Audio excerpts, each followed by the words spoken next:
got dry, frizzy, damaged hair. Me too. Let's go on this journey together.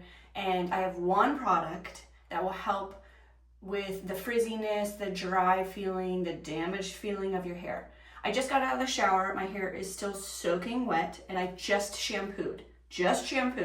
This MAREE right here. It is a leave-in serum.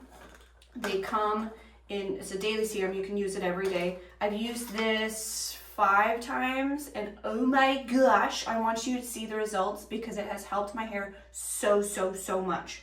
It comes in these individual, let me grab one out of these individual little pods, and you twist the pods in real time. I'm going to show you. So you break it off and then you squeeze it in your hand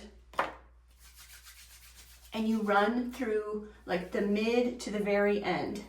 I'm about to blow dry my hair, so I want it to really soak into my hair. It says to towel dry your hair after the shower.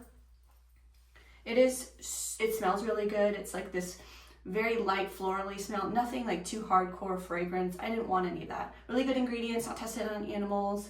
Has like argan oils and all the good hair complex, the vitamins, the keratin. I mean, it's a heat and UV protectant. I'm mainly using it for the frizz that comes throughout the day. It is so good, so good. They come in these tiny little pods, and then you can, it says to boil hot water on them. I just throw them in the compost. I'd hope they'd compost. Highly recommend this MAREE serum.